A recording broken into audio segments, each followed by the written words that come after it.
Olá, olá, seja muito bem-vindo, seja muito bem-vinda à nossa aula magna da plataforma Ethos. Nós vamos trabalhar aqui a filosofia e a teologia, né? Principalmente a filosofia, tá? E aí, eu quero trabalhar com vocês o que é a filosofia, qual a importância e utilidade da filosofia, beleza?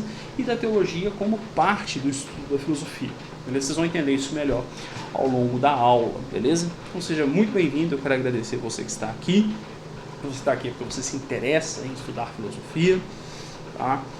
E eu quero te apresentar o meu trabalho aqui na plataforma Ethos, tá? Se você não me conhece, meu nome é Marcelo, eu sou graduado em Direito, com licenciatura em Filosofia e formação livre em Teologia. E eu acredito, piamente, eu acredito inarredavelmente, que a filosofia sem a teologia é um conhecimento vão. E a teologia sem noções de filosofia acaba sendo um conhecimento inútil, porque vai faltar robustez para fazer a ponte dos assuntos teológicos com o nosso dia a dia. Tá? É claro, não necessariamente um teólogo precisa ser filósofo, né? Mas ele tem que ter noções das discussões filosóficas. Beleza? Vocês vão entender isso aqui. Tranquilo? Vou colocar o quadro aqui para eu explicar para vocês o que vai ser a nossa aula. Aqui está a estrutura da nossa aula, né? Em busca da verdade, beleza? E aí nós vamos trabalhar em 3 pontos. O segundo ponto é dividido em vários subtópicos, tá? Mas em 3 tópicos básicos, tá aqui, ó. O que é filosofia realmente? Para além do amor à sabedoria, do amor ao conhecimento, tá? É claro que isso está certo, mas a partir disso, o que isso significa? Segundo, para que serve a filosofia? Nós vamos trabalhar a aplicação da filosofia na vida pessoal, na vida profissional e na vida espiritual, ok? Ou seja, na vida pessoal, sua saúde física e mental, na vida profissional, sua saúde mental e financeira, beleza? E na vida espiritual, o seu relacionamento com Deus, a sua saúde espiritual, beleza? O seu bom relacionamento com Deus. E no terceiro tópico, não menos importante, quero apresentar a vocês as áreas de estudo da filosofia, né? Quais os assuntos a filosofia trabalha. Tranquilo? Muito bem, então vamos lá. O nosso primeiro tópico, nós vamos trabalhar aqui com o que é filosofia. Tá? Então veja, como que a gente pode definir filosofia? A filosofia, é claro, a definição clássica de amor ou amizade à sabedoria, né? Philos é amor, é amizade. Sofia significa sabedoria, né? Mas a partir disso, o que é? Bom, aqui não é amizade ou amor a um conhecimento específico. Não, eu amo a mecânica, eu amo o direito, eu amo sei lá, a biologia ou qualquer outra coisa. Não é esse tipo de amor que nós estamos falando, o amor que você tem pela sua profissão, pela sua área de atuação. Não é esse amor, tá? Para a gente entender essa ideia de amor, a gente tem que voltar lá nos primeiros filósofos, tá? O primeiro a falar sobre isso, ou a trazer esse conceito de filósofo, foi Pitágoras. Conta-se, né, que Pitágoras foi chamado de sábio. Olha, você é Sófos. E ele então achou demais, ele achou, não, eu não faço jus à palavra sabedoria, eu não detenho a sabedoria, eu sou um filósofos, né, ou um filósofo em português, né, eu sou um amante, eu sou um amigo da sabedoria, eu sou aquele que busca a sabedoria. E essa postura, de maneira muito clara, ela vai chegar para Sócrates. Sócrates foi um estudioso, né, que ele se dedicou à leitura de todo o material de Pitágoras à época, da geometria pitagórica e principalmente dos fundamentos de Euclides. Tá? E com isso ele percebeu que a matemática, o estudo da realidade, poderia ser escrito em números. E ele falou, olha, as ideias têm que seguir mais ou menos essa lógica. E cria-se o que a gente chama de método socrático. Sócrates, então, ele começa a contrapor as ideias, a questionar as ideias, buscando a verdade. Por isso, filosofia é mais do que amor ao conhecimento ou à sabedoria. É amor à verdade. E uma busca, digamos, incansável por essa verdade. Portanto, não é o amor ou a amizade, é um conhecimento específico. mas é o amor, é a amizade, é o desejo de compreender verdadeiramente a realidade que nos cerca, os assuntos que nos cercam. Compreender o que é o ser humano, quem é Deus, como nos relacionamos com Deus, tudo isso é assunto da filosofia. E mais, a filosofia, ela dá um passo além, certo? Para muitas pessoas, entender a superficialidade da coisa, entender um conceito já resolve. Para muita gente entender que filosofia é o amor ao conhecimento, ok, está ótimo. Mas para aquele que pratica a filosofia, ele tem uma vida apontada para o conhecimento da verdade, para a profundidade do conhecimento, da sabedoria, né? Isso é a filosofia. Portanto, a filosofia é uma postura de estudo, é uma postura de vida, é uma maneira de encarar a realidade. Ah, Marcelo, então para isso você tem que ser um estudioso. Não necessariamente.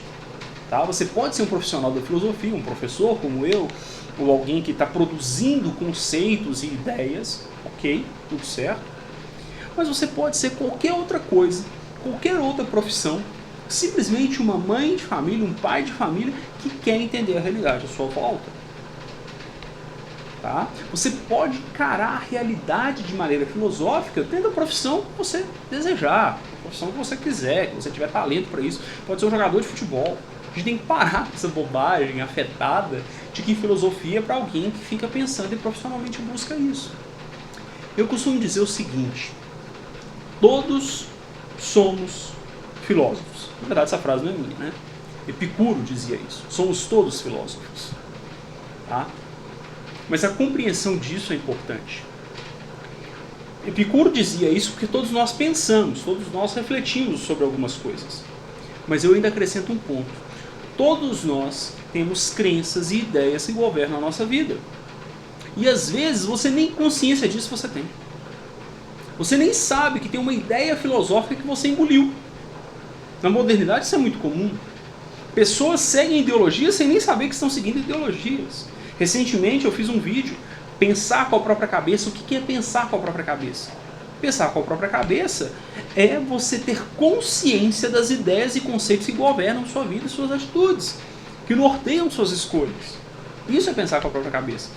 Isso é o que a filosofia nos oferece, as ferramentas para entendermos quais as ideias estão direcionando a nossa tomada de decisão, estão direcionando as nossas atitudes, estão direcionando o nosso relacionamento com a realidade à nossa volta.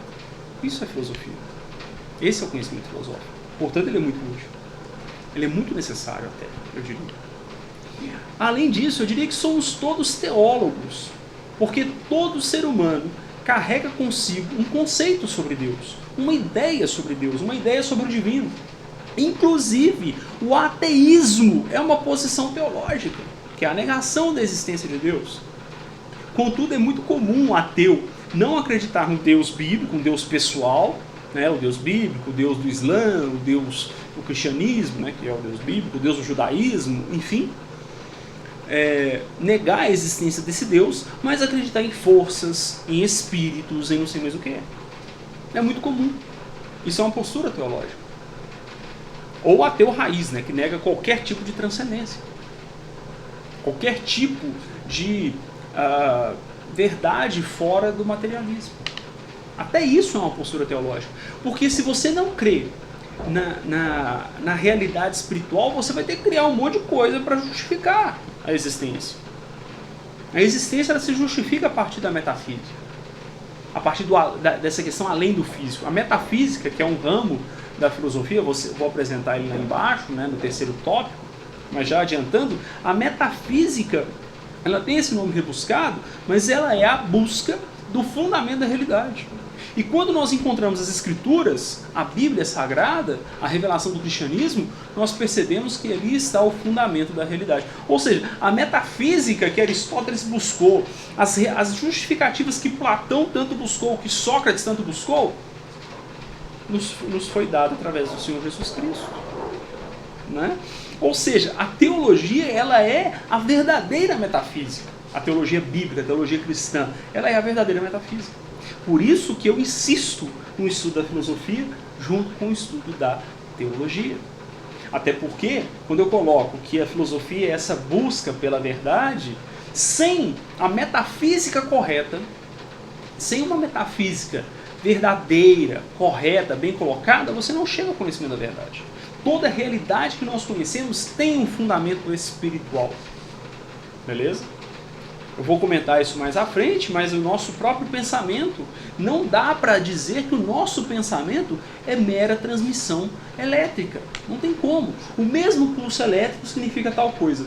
Em outro momento, o mesmo pulso elétrico significa outra coisa. Outra realidade, outra ideia, outra memória. Quando você pega Cristo contando a parábola do rico e do Lázaro, ele está conversando, eles tinham morrido. O cérebro dele estava sepultado. O que estava ali era o espírito. E o espírito estava pensando, o espírito tinha memória. Portanto, a nossa mente ela não é material. Aquilo que a gente acha que é o nosso cérebro que faz, não é a nossa alma que está fazendo. O cérebro é uma série de material daquilo que a alma faz. Só isso. Tá? Então, por isso que a filosofia e a teologia tem uma afetação direta na nossa vida física, espiritual, intelectual, enfim, em tudo na nossa vida. Beleza? E aí, senhores, nós precisamos colocar o seguinte, um detalhe importante. Só beber uma água aqui que a gente falando, a garganta vai secando, né? Eu estou gravando isso num dia muito quente. Estou gravando essa aula aqui para vocês num dia muito quente. A garganta vai secando, peço desculpas.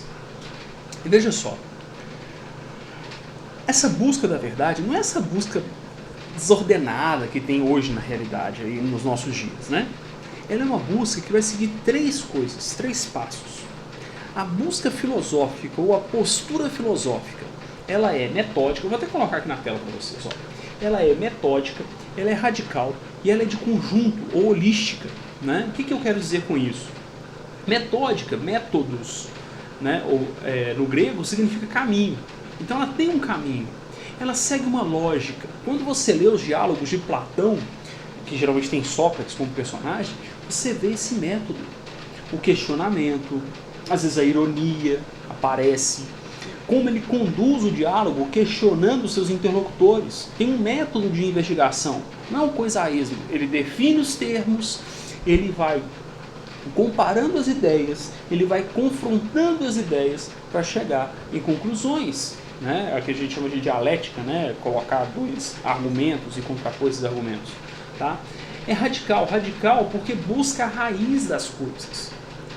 Né? A postura filosófica ela não se contenta com a explicação superficial, ela vai além, ela quer ir lá no fundo, ela quer ir na raiz, no fundamento daquilo ali. Então se eu quero discutir o que é o amor, o que é a felicidade, eu vou lá na raiz da coisa, beleza? E ela é holística ou de conjunto. Holística é um termo grego, significa total, completo, né? Ela é de conjunto, por quê? Ela considera, vou escrever aqui, para ficar mais visual para vocês, ela considera todas as variáveis possíveis. Tá? Então tudo que a investigação filosófica puder considerar, ela vai considerar. Ao contrário dos outros ramos do conhecimento que fazem recortes. Tá? Ao contrário disso. Beleza? Daí uma necessidade da filosofia dentro da teologia. Né? A teologia não pode recortar muito, ela tem que enfrentar os argumentos e os debates. Tá? Até numa postura apologética de quem é teólogo, principalmente cristão, ou até de qualquer outra coisa. Né? Para apresentar a sua fé, para apresentar a sua crença. Tá? E aí a filosofia nos ajuda nisso. Beleza? Então, se você se interessa por teologia, a filosofia é muito importante para quem gosta de teologia também. Beleza? Então, isso é a filosofia. Tudo isso que eu falei aqui é apresentando essa ideia de filosofia como uma visão de mundo. Eu coloquei aqui, ó. A filosofia é uma visão de mundo. Tá? Eu vou até destacar isso aqui. Gostei. É uma visão de mundo. É o que a gente chama de cosmologia. Eu não coloquei aqui, mas vou escrever aqui, ó. Cosmologia, né? Visão de mundo, cosmologia é visão de mundo, né? Ó, cosmologia não, cosmovisão, não, cosmologia é outra coisa. Cosmovisão, ou seja, visão do cosmos, visão do universo, visão do mundo, percepção do mundo, né? Visão de mundo é o que a gente chama de cosmovisão, tá? É isso aqui, beleza? Vou até destacar ele aqui, ó. Cosmovisão, visão do mundo, né? Cosmologia é outra coisa, vou explicar lá embaixo, tá bom? Desculpa. mas é cosmovisão. É uma visão de mundo. É como você percebe a realidade. E como você percebe a realidade influencia e até mesmo determina como você vai se relacionar com as pessoas, como você vai se relacionar consigo mesmo. E aí vem a aplicação prática da filosofia. Beleza? Vem comigo então. Deixa eu voltar aqui para a tela cheia. Vem comigo e a gente vai agora para a aplicação prática da filosofia. Beleza? Vamos lá. Então vamos lá. Filosofia na prática. Vou voltar para a tela aqui que aí vocês têm um visual melhor. Vou voltar aqui para a tela aqui que vocês têm o visual do que eu estou falando, né, melhor. Filosofia na prática. Uma questão pessoal. Nós vamos ter aqui, olha, você precisa saber quem você é. Não dá para você colocar em ordem as esferas da sua vida sem saber quem você é, saber suas limitações, saber suas habilidades, seus talentos. Não dá, né? No oráculo, no templo de Delfos, onde ficava o oráculo de Delfos, vou até colocar templo aqui, coloquei oráculo, mas é o templo. O oráculo seria lá o profeta, né? Enfim, o sacerdote do templo. Lá no templo de Delfos tinha essa inscrição aqui, ó, conhece a ti mesmo, e ela era complementada, né, com saibas que és mortal. Contempla a ti mesmo, saibas que és mortal. Ó, conhece a ti mesmo, saibas que és mortal. Essa inscrição ela é tão importante, gente, que é o seguinte, ela está dizendo assim, ó, conheça a sua limitação. Conheça quem você é. Conheça a estrutura da sua mente, a estrutura do seu ser. Não seja pedante. Tá? Não seja tolo a ponto de achar que você pode viver sua vida sem saber quem você é, sem conhecer sua estrutura. Isso é loucura. Tá? Isso é loucura. Você precisa saber quem você é. E aí, olha só como é que a fusão é importante, né, com a teologia bíblica. Eu posso pensar no autoconhecimento a partir de mim mesmo, que é a chamada eu conhecer a mim mesmo por uma autorreferência, tá? Uma autorreferência, eu mesmo como referência. Então eu vou construir quem eu sou, que é basicamente o paradigma do existencialismo. Eu conheço a mim mesmo a partir de mim, eu vou criando quem eu sou. Não existe uma natureza e eu conheço a mim mesmo. E eu vou construindo quem eu sou. Então não é bem conhecer, mas é construir a minha identidade, a minha personalidade. Isso é o existencialismo. Tá? Em parte ali o humanismo, mas o humanismo ainda vai entender vai pressupor uma natureza humana. Lá o humanismo bíblico. Tá? Ou então eu posso ter uma heterorreferência, ou seja, eu tenho a referência no outro. Eu identifico quem eu sou a partir de outra pessoa. Seja meus pais, seja um familiar, um amigo, seja lá uma pessoa que eu admiro. Eu vou moldando quem eu sou a partir do que eu vejo no outro. Ou eu posso ter uma teorreferência, a referência de Deus. O que Deus diz que eu sou? Né? É interessante que os gregos, mesmo antes do cristianismo, né, é interessante pensar que os gregos eles estão ali produzindo a filosofia século V, VI a.C., mas os judeus também já estão, o Antigo Testamento já está sendo escrito, né? Já está quase todo completo. Você tem ali alguns profetas menores escrevendo ainda ali 500 anos, 400 anos antes de Cristo, mas já está no final da escrita do Antigo Testamento. É muito interessante, né? Só que eles não têm contato, né? O judeu não tem contato com o mundo grego, né? Pelo menos não até Malaquias, né? Só após Malaquias vai haver ali a expansão, né, do Império Greco-Macedônico e tal, os judeus vão ter contato com os gregos. Então a gente não tem, pelo menos não sabemos, não temos notícia de que Platão, Aristóteles, Sócrates tiveram contato com o pensamento judaico, né, lá em Israel. Mas, olha que interessante, o próprio Sócrates, ele tem a noção de monoteísmo, e Aristóteles também. Platão é mais difícil a gente afirmar isso, mas tem alguns traços monoteístas na obra de Platão. Mas Sócrates e depois Aristóteles é ponto pacífico que eles eram monoteístas. Sócrates, inclusive, ele é acusado de ateísmo. exatamente por negar o politeísmo grego. Para Sócrates, existe só um Deus. Não tem como ter dois. Deus, por definição, só pode ser um. Por quê? Se eu venero uma divindade, mas existe outra divindade maior que essa aqui deixa de ser divindade por causa dessa que é maior. Logo, só pode ter um Deus. Deus vai ser um só, o resto é criatura. O resto é criado. Então, para ele, até a Odisseia e o que os poetas gregos colocavam, para ele não fazia sentido. Para Sócrates, depois para Aristóteles. Aristóteles vai criar a ideia do motor imóvel, aquele que coloca tudo em movimento, é aquilo que causa todas as coisas, mas ele não é causado. Ele existe nele mesmo. Isso é a definição hebraica, a definição judaica, a definição bíblica. Né? Êxodo 3,14. Moisés pergunta, olha, quem que eu direi que tu és? E ele diz, eu sou, te enviou.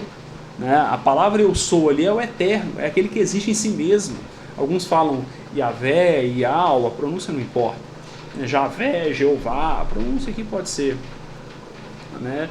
Uns argumentam que a pronúncia certa é Ial, mas eu particularmente não vejo tanta relevância nesse debate. Enfim, esse Deus eterno, que causa tudo, que dá origem a tudo e não tem origem, é o Deus bíblico. Tá? É o Deus bíblico. E aí, poxa, ele criou todas as coisas, ele me criou, ele criou toda a realidade à nossa volta. Quem eu sou? Eu sou quem ele diz que eu sou. Ponto. Eu sou o que a Bíblia diz que eu sou. Por isso, a filosofia sem a teologia, sem a revelação bíblica, ela é inútil. Ela é um conhecimento vazio.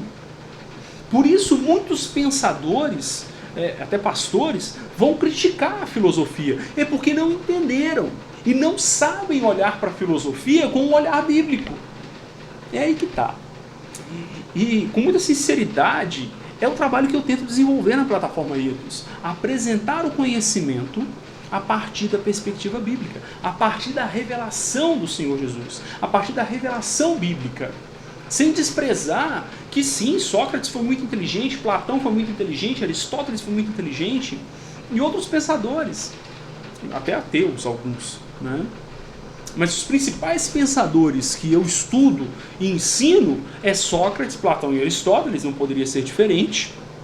Agostinho e Tomás de Aquino. São os principais, são os 5 pensadores que você tem que estudar ao longo da vida. Né? Esses 2 últimos são cristãos. E aí você usa como literatura secundária, né? João Basílio, você vai usar Boécio, outros pensadores cristãos, e também pensadores que não são cristãos, tanto modernos quanto mais antigos, né? Schopenhauer, Nietzsche. Na modernidade nós temos Yuval Harari, que é um pensador de origem hebraica, né? Ele é israelita, mas ele é ateu, aparentemente ateu, né? Enfim, então é a partir disso que nós vamos pensar a Bíblia. E conhecer a nós mesmos a partir do que a Bíblia ensina é maravilhoso. Porque nos faz entender quem somos diante do Criador. E sem entender quem somos e a nossa função no mundo, o nosso lugar, né, a gente não consegue ir a lugar nenhum. Não é?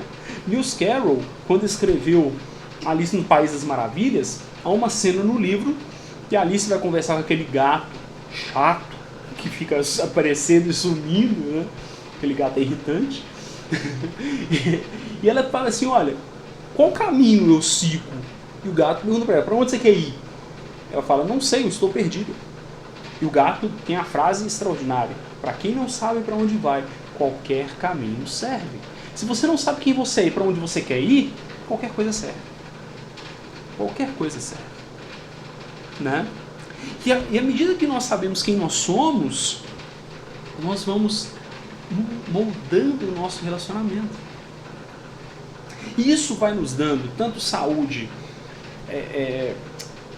mental e física, como também vai nos dando uma saúde em nossos relacionamentos.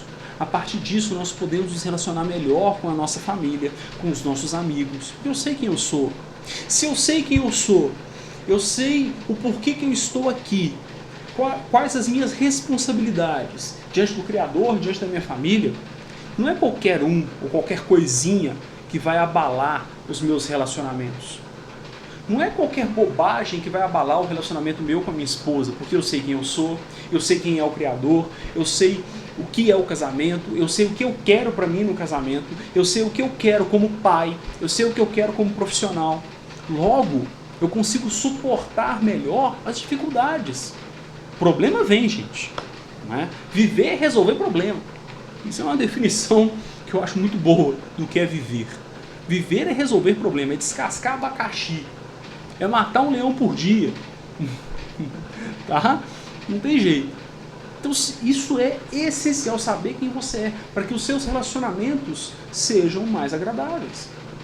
E se você entende que nós somos seres, pessoas criadas pelo Deus eterno, mas que infelizmente nos distanciamos de Deus, e isso criou inúmeros problemas, nós aprendemos então que o nosso relacionamento são com pessoas de igual forma, que vão ter suas falhas, porque são distantes do Deus criador e perfeito. E aí, quando eu sei que eu tenho imperfeições, eu passo a tolerar melhor as imperfeições das pessoas à minha volta, da minha esposa, da minha família, assim por diante. Olha como que o pensamento filosófico associado ao pensamento teológico é essencial para a nossa vida. Lado outro, se você engole a premissa hoje do subjetivismo, do individualismo, você não tolera ninguém. Ou você vai viver sozinho, ou você vai viver em conflito com o mundo, com todas as pessoas à sua volta. Essa é a realidade. Ficou claro? Essa é a realidade. Se você engole a ideia que está aí hoje, você vai ter uma vida extremamente problemática, porque você não se curva à realidade. E olha só que interessante, essa percepção, ainda que não tão profunda no sentido de relação com Deus, mas Sócrates, Platão e Aristóteles já tinham entendido isso. Que eu preciso buscar me conhecer, que eu preciso buscar conhecer as minhas habilidades e as minhas carências. Senão eu não chego a lugar nenhum. Olha que interessante. Né? Olha que interessante. No diálogo, agora, Fédon ou Fedro? Não, diálogo com Eutífron. Né? Eutífron, né? Ali há um diálogo sobre a vida eterna, sobre a piedade, sobre a relação com Deus. Platão já estabelecia esse diálogo. Quem somos nós diante de Deus? Tá? Isso é importantíssimo, gente. É necessário a gente entender. Isso vai determinar todas as nossas atitudes. Beleza? No nosso relacionamento com nós mesmos. E aí, olha só, isso vai determinar, sem sombra de dúvida, as nossas frustrações. Se eu não conheço as minhas limitações e acho que eu posso fazer determinada coisa e não consigo fazê-la, isso gera frustração. Agora, por outro lado, se eu sei das minhas limitações, isso não vai gerar uma frustração gigantesca. Essa frustração virá, né, a frustração em algum momento, mas essa frustração se tornará a vontade de superar, porque eu me conheço. Né? Eu sei quem eu sou. Aquele erro, aquela falha, aquela derrota, aquela frustração não determina quem eu sou. Tampouco aquela crítica tola não determina quem eu sou. E isso vai ter coisa extraordinária na vida profissional, na vida estudantil, na vida espiritual. Quantas vezes na igreja, né? Eu acho interessante essa parte da vida espiritual. A pessoa fala assim, só Deus conhece meu coração. Nenhum ser humano conhece. Só que a pessoa, muitas vezes, ela fala isso por ressentimento, por recalque, né? Brincadeiras à parte. Ela fala isso porque realmente ela fez alguma coisa errada, só que ela não quer a responsabilidade dos seus atos. Então, ninguém pode me julgar. Né? Mas se ela se conhecesse mesmo, se ela soubesse a realidade do coração dela, da pecaminosidade dela, ela não falaria isso. Porque o fato de Deus nos conhecer é que torna Ele justo em nos condenar. Deus não vê só as nossas ações. Uma pessoa ruim, uma pessoa má, consegue disfarçar suas ações para mim ou para qualquer outra pessoa. Para os seus liderados, para os seus pastores, para os seus líderes, para os seus superiores no trabalho, para os seus subalternos no trabalho, seja o que for, até para a sua família, ele consegue mascarar por algum tempo a sua maldade. Mas para Deus não. Para Deus não. Deu pra entender? Então a gente precisa se conhecer. Se a gente se conhece, até o nosso relacionamento com Deus muda. Tá? Segundo, nas nossas questões profissionais. Quando eu falo de profissionais, eu separei aqui, vou colocar de novo aqui na tela para vocês. Eu separei o relacionamento com os superiores, com os colegas de mesmo nível, os colegas de trabalho, e com os subordinados. Entenda uma coisa.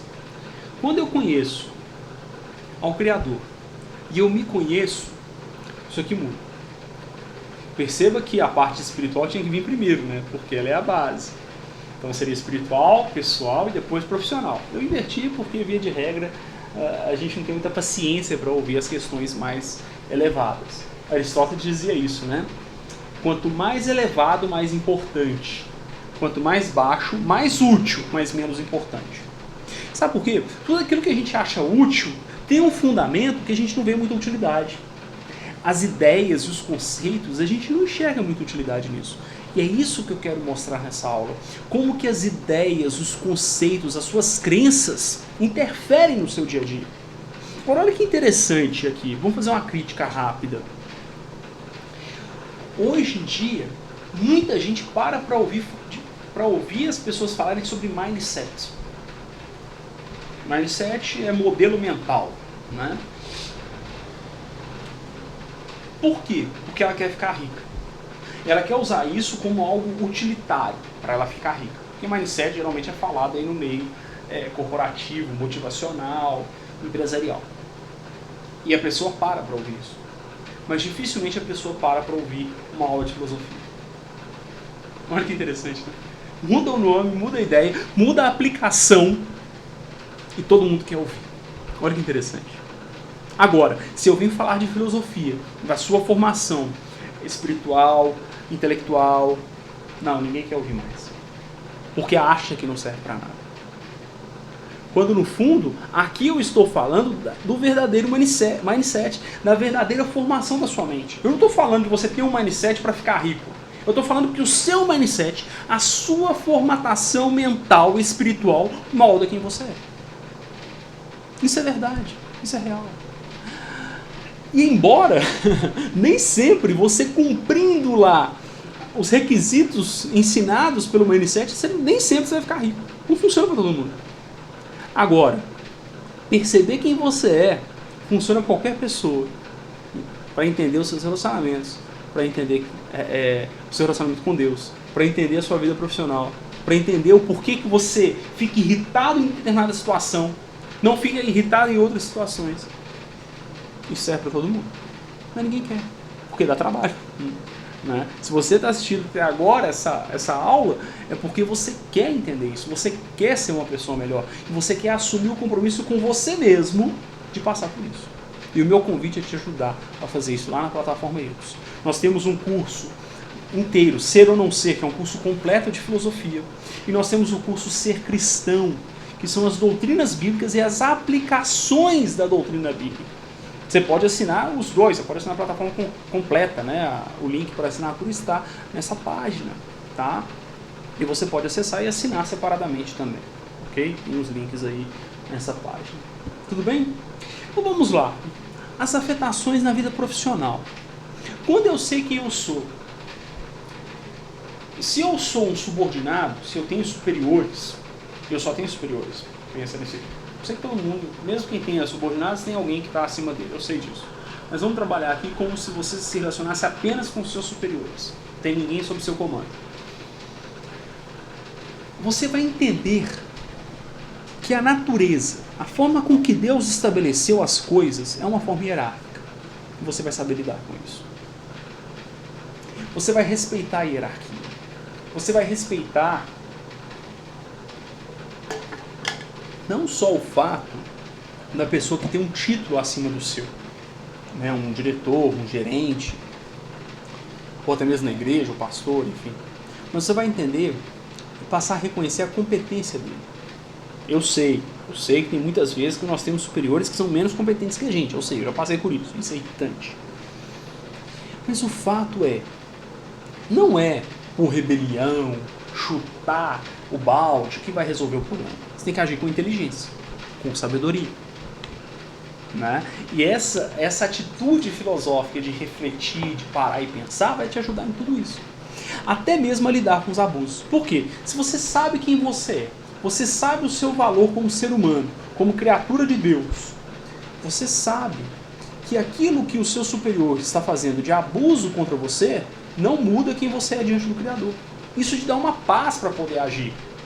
E faz com que você se imponha naturalmente, não é se impor na marra. É aquele aperto de mão seguro, é apresentar um bom trabalho, feito com dedicação. Isso faz com que você ganhe respeito das pessoas. E respeito aqui é sinônimo de admiração. E você vai lidando com essas coisas. Praticamente a mesma coisa se aplica ao seu relacionamento com os seus colegas de trabalho, os seus pares. Eles são no mesmo nível hierárquico que você. Você aprende a respeitar os espaços, a reconhecer méritos, a pedir ajuda quando necessário. Isso tira da sua cabeça aquela ideia de puxar o tapete do colega. E se alguém tentar puxar o seu tapete, você consegue se levantar. Porque você sabe as suas capacidades, você sabe as suas habilidades. E principalmente, você sabe que o mundo não é perfeito. E você está se preparando melhor cada dia. Você se prepara cada vez mais. Você se torna cada vez mais competente naquela função. Competente naquilo que você faz. Você está disposto a melhorar a cada dia mais. Então, se alguém puxar o seu tapete, rapidamente você se levanta e fala, vamos para cima. Vamos refazer o negócio. Sem remoer, sem nada disso. Por quê? Porque a sua mente já está formada assim. O seu caráter está assim. E a sua alma, ela está voltada para a prática das virtudes. Ou seja, a sua alma ela é forte nesse sentido. A filosofia, então, junto com a teologia, fortalece a nossa alma. Fortalece a nossa mente. E aqui eu quero dizer o seguinte, quando eu falo alma ou mente, para mim o ser humano é formado de corpo e alma. E na alma nós temos faculdades e potências. Tá? Então o intelecto, a questão espiritual estão na alma. E as emoções, tá? Para simplificar. Okay? As emoções, o intelecto e a espiritualidade estão dentro da nossa alma. São funções, são aspectos, são potências, são faculdades da nossa alma. Tudo bem? Então não há diferenciação para mim entre alma e espírito. Tudo bem? A nossa alma, ela espiritualmente, ela tem contato com Deus, com o divino, né, com o Senhor, com o sagrado. Ela é responsável pelo nosso intelecto, pela nossa inteligência, e ela também é responsável pelas nossas emoções. Tudo bem? Então a sua alma está preparada para isso. Por quê? Porque você está se fortalecendo. Lembra que eu falei que filosofia é uma postura, é uma forma de encarar a vida, de viver a realidade? E quando você tem a filosofia aliada com a teologia cristã, você tem uma vida na fé. Você busca o quê? Cristo, que é a verdade suprema, que é a verdade perfeita, que é o supremo bem, a suprema beleza, a suprema justiça. Tudo bem? E por fim, na questão profissional, com seus subordinados. Quando você se torna líder, você tem autoridade sobre as pessoas, o que acontece? Você sabe que sobre você governa um Deus Todo-Poderoso. E você vai governar, você vai agir, você vai atuar em respeito à autoridade de Deus, aos princípios que Deus estabeleceu. Isso é maravilhoso. Né? Você vai seguir a virtude seguindo o que Deus te ensinou. O que Deus mostra para você, o que Deus te revela. Ou melhor, o que Deus revela pelas escrituras. Né? Não estou aqui falando de revelações pontuais. Estou falando da revelação escriturística, da doutrina. Tá? Você vai lidar com isso. E mais, você não vai precisar se impor. Porque o seu caráter, quem você é, fala mais alto. Você impressiona por quem você é. Quantos professores chegam e têm lá os seus doutorados e tal, os seus títulos, mas não impressiona quem é. A pessoa não impressiona. Ao contrário, que uma pessoa simples, o caráter, as virtudes, o jeito de agir, de falar, a cordialidade, nos impressiona. E nós passamos a admirar aquela pessoa quase que de graça, só por quem ela é, como ela se porta, como ela cumprimenta, a forma com que ela olha nos olhos, trata as pessoas com dignidade, com respeito, e assim por diante. Não é? E isso tudo é por quê? Porque nós nos conhecemos e conhecemos o nosso Criador. E por último, mas não menos importante, a filosofia afeta o nosso espírito e a nossa vida espiritual. Como eu coloquei anteriormente, né, vou colocar aqui para vocês, o nosso relacionamento com Deus. Por quê? Veja que, eu já até falei, isso aqui tinha que vir primeiro, né, mas por questões práticas, né, didáticas, eu coloquei ela por último. Mas o nosso relacionamento com Deus vem disso também. Por quê? Quem é Deus para você? Eu quero fazer uma pergunta. Né? Quem é Deus para você? Todos nós temos uma resposta sobre isso. Eu falava isso anteriormente, quando eu falava que todos somos filósofos e todos somos teólogos. Todos praticamos. E talvez a sua percepção de Deus, você nem saiba de onde vem. Talvez você engoliu essa conversinha que tem hoje na modernidade. Ah, Deus é isso, é aquilo, é uma energia, não sei o quê. Chesterton, né, Gilbert Keith Chesterton, dizia o seguinte: não é problema não acreditar em Deus. O problema de não acreditar em Deus é que nós passamos a acreditar em qualquer coisa. Quando não se acredita em Deus, eu acredito em qualquer coisa. Ou seja, é o que eu coloquei aqui, ó. A filosofia tem muitas respostas. E você segue alguma delas. Às vezes você nem sabe, mas segue. Quando, por exemplo, você pega uma pessoa dizendo assim: ah, eu creio em Deus, mas não na Bíblia. Ela nem sabe, ela nem percebe, mas ela já caiu na conversinha da modernidade. Que é tudo relativo, que não, as coisas não são bem assim, que certo e errado é uma questão de conveniência. Ela já caiu nisso. Entendeu? Ela já caiu. E ela nem percebeu. Por isso a importância da filosofia. E no mundo em que vivemos, a filosofia ela é urgente. Ela é muito necessária. Porque, de novo, as pessoas não entendem mais o que elas estão fazendo. Não entendem mais o que elas acreditam. Elas nem sabem no que elas acreditam. Perfeito? Por isso é necessário. E a forma como você vê a realidade. Se você acredita no nominalismo filosófico. O que é o nominalismo filosófico? É o que nós vivemos hoje. As coisas são nomes, são convenções, são nomes dados. Ou se você entende, como entendiam os gregos, um realismo filosófico. As coisas são o que são. Existe uma realidade e nós pensamos a partir dessa realidade. Se você engole o relativismo moderno, tudo é questão de convenção. Tudo pode mudar, o conceito de Deus muda, é fluido, né? Zygmunt Bauman fala da modernidade líquida, né? Que tudo muda o tempo inteiro, é fluido, os conceitos são fluidos e tal. Né? Hoje tem um tal do gênero fluido. E assim vai. Contudo, se você entende pelo realismo filosófico, aí para você, essa parte de relativismo já não cola. Olha para você ver. E você conhece pessoas assim, se você não está se você não consegue reconhecer isso na sua vida, você reconhece em outras pessoas. Agora, por outro lado, se você percebe, como eu e como tantos outros, que a realidade ela se impõe, ela é concreta, as ideias têm suas consequências, né? Tem um livro aqui, ó, o livro do Richard Raver, As Ideias Têm Consequências. Esse livro é maravilhoso, tem um livraço, tá? No YouTube aí tem toda essa, tem um link para você adquirir, tá? Na descrição desse vídeo e de outros vídeos do canal do YouTube. Pode ir lá visitar que você vai ter lá, tá? Só que esse vídeo no YouTube ele é privado, né? Ele é não listado, ele aparece só na página que você está acessando aí, assistindo. Lá no YouTube você não consegue achar ele. Mas os outros vídeos do meu canal tem o link disso aí, tá? Você pode acessar também no meu Instagram, tem um link lá, e lá digitar, você ajuda o nosso canal também, beleza? Mas enfim, aqui ele fala exatamente isso, que as ideias têm consequências, e que nós somos governados por ideias que a gente nem tem consciência. Isso é o mais assustador. Né? Então se você engoliu isso, saiba que se você engoliu essa ideia de que tudo é convenção, então você está vivendo um nominalismo filosófico, que é o relativismo. Tá? E não é o relativismo de Einstein não, tá? É o relativismo filosófico, são coisas diferentes. Tudo bem? Gente, então eu acho que você já conseguiu entender a importância da filosofia, a necessidade da filosofia, do estudo teológico, a necessidade de estudar, de conhecer a realidade à sua volta. Beleza? E foi preocupado com isso que eu criei a plataforma Ethos. A ideia é apresentar de maneira prática essas coisas. Tá? Não é à toa que eu coloquei a plataforma Ethos com esse nome, né?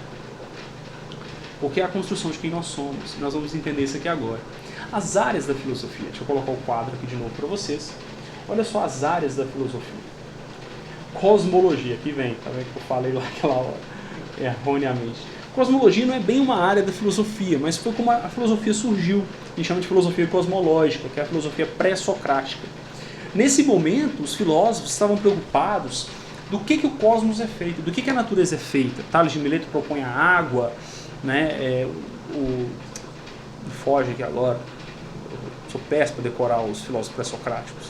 Parmênides vai falar do nous, né? Heráclito vai falar do movimento, da mudança, né? Que tudo muda o tempo todo. Então esses filósofos, embora alguns são contemporâneos a Sócrates, mas a gente está falando de assunto, quando a gente fala pré-socrático, falando de assunto, eles estão na filosofia cosmológica, eles estão buscando o arqué. Arqué em grego é princípio, né? Ou seja, qual a substância que compõe todas as coisas do universo, do que o universo é feito, beleza?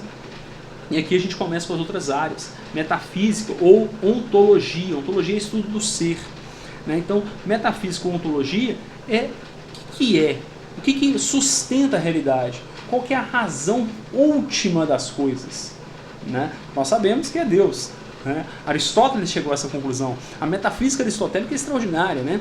Ele vai chegar à conclusão do Deus que não é causado e que é a causa, é o ato puro, é aquilo que causa todas as coisas, tá?